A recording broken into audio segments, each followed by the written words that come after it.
Hello, everyone, and welcome back to Mr. and Mrs. Daily English.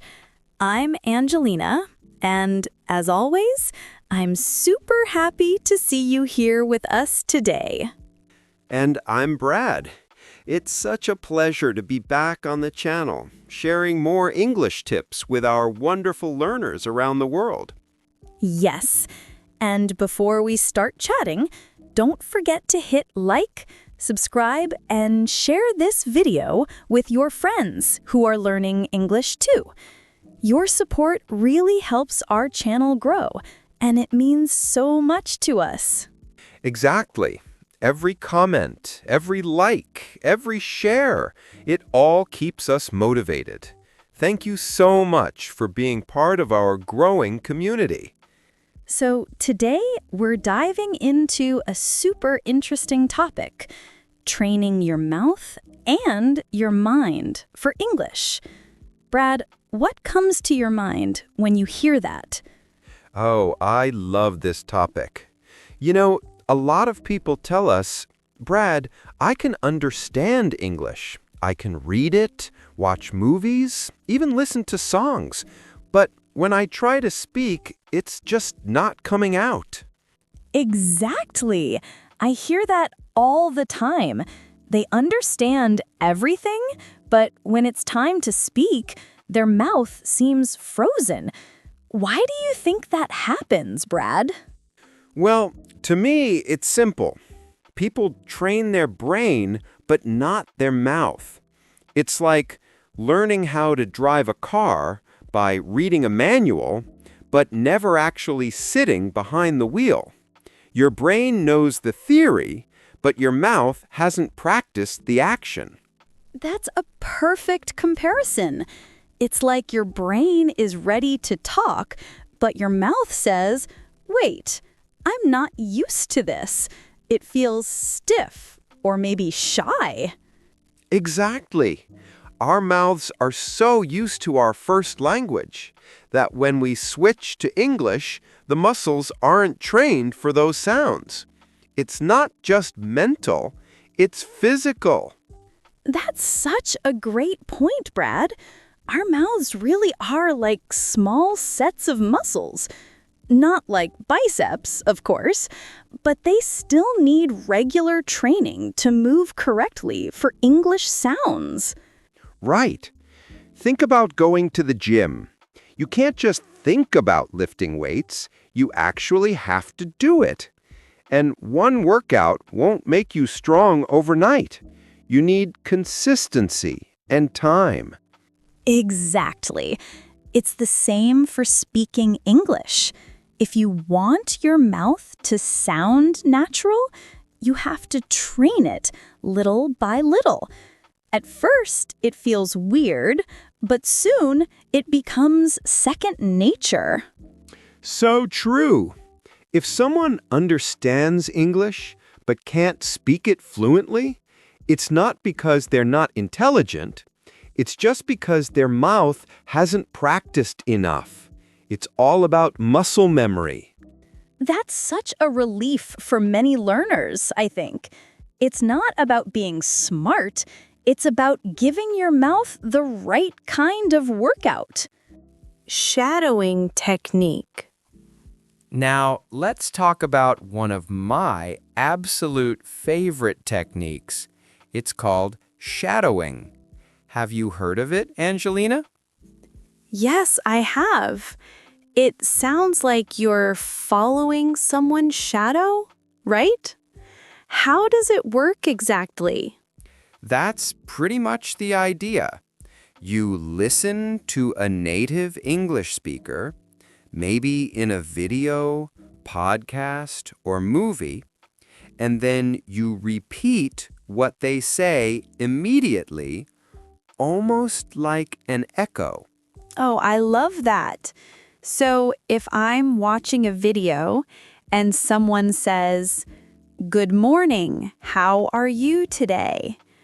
I try to say the exact same thing right after them, matching their tone and rhythm. Exactly. The goal is not to understand every single word. The goal is to train your mouth to copy the sounds, rhythm, and pronunciation. It's about getting your mouth comfortable with English patterns. That's so smart because you're practicing listening and speaking at the same time. It's like acting. You try to sound exactly like the person you're hearing. Yes, exactly.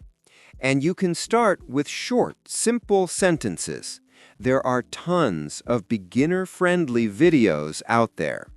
The key is to imitate, not just the words, but the energy of the speaker. Repeating simple phrases every day. It's like a morning warm-up for your mouth. I love that. Even short phrases can make a huge difference. You don't have to speak complex sentences. Simple ones are perfect. Exactly. Phrases like, I'm ready, or let's go, or I can do this. You can say them while brushing your teeth, walking, or making coffee. And you can play with your tone too. Say it happily, quietly, or confidently.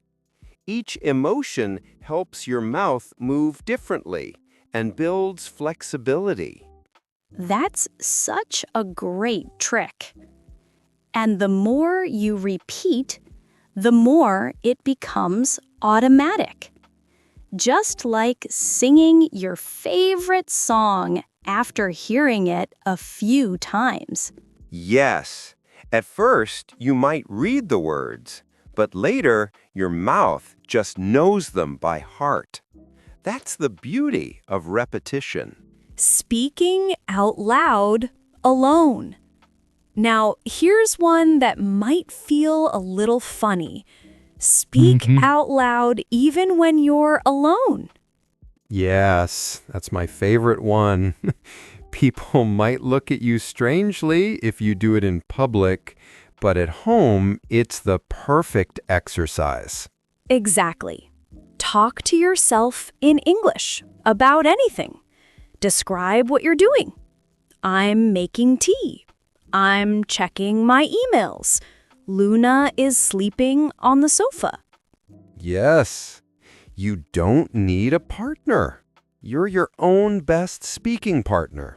There's no pressure, no judgment, just let the words flow. It's about making your mouth move, not about perfection. Even if you make mistakes, that's completely okay. You're building fluency, one sentence at a time, training your mind to think in English. All right, now that our mouths are trained, let's talk about the mind. How do we start thinking in English, Angelina? It sounds hard at first, but it's actually simple if you start small. You don't have to think deep thoughts in English from day one. Haha, yes. Don't start with, what's the meaning of life? Begin with small things, single words. When you see your cup of coffee, think, coffee. When you feel tired, think, I'm tired. Exactly. Instead of translating from your native language, start forming simple English thoughts directly. It's faster and it makes your brain more comfortable with English. And when you can think in short phrases like, the weather is nice, or I need to call my friend, you'll notice you start speaking faster because your brain skips the translation step. That's right. Thinking directly in English is the key to fluency. It's like switching from a small side road to a big, fast highway in your brain. Making English a daily habit. Let's talk about something I love: living in English every day. English shouldn't just be something you study. It should be something you live. Yes, you don't need to move to London or New York to surround yourself with English. You can create your own English world wherever you are. Exactly.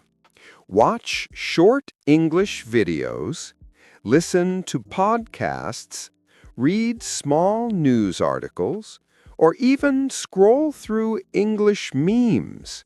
They're great for slang and humor. Yes, memes are perfect.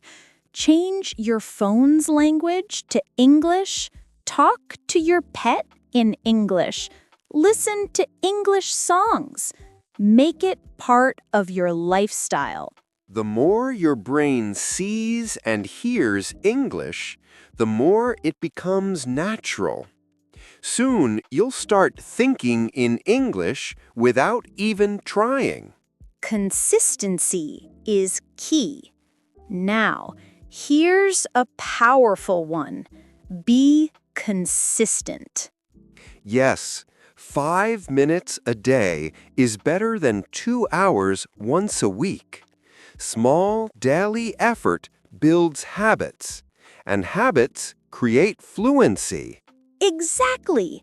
It's like watering a plant. A little bit every day keeps it alive and growing. Don't skip your English time.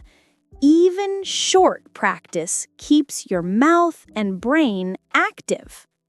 And often, when you start with just 5 minutes, you end up doing 15 because it feels good.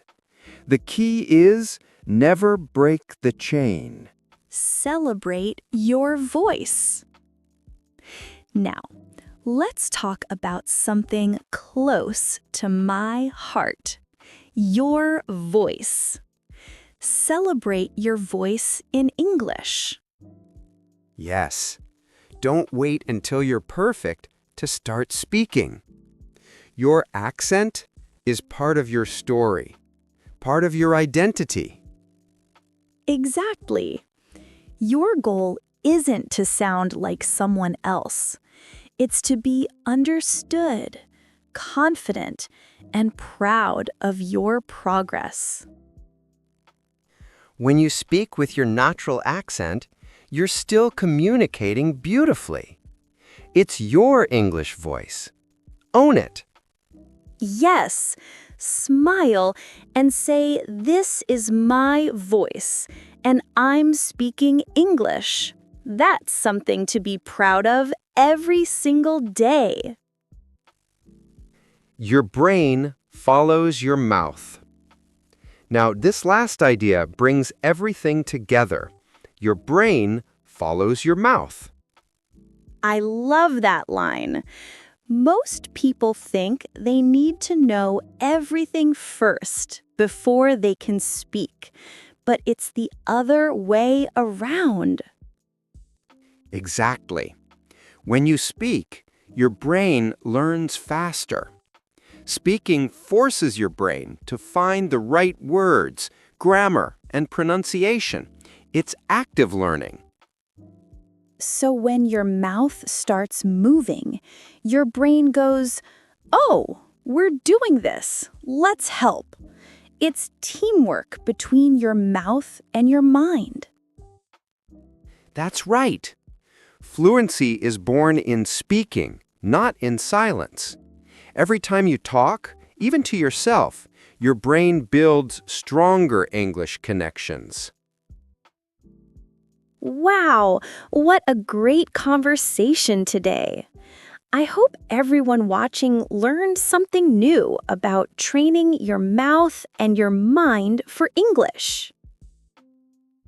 Yes, remember small daily practice, thinking in English, and celebrating your voice.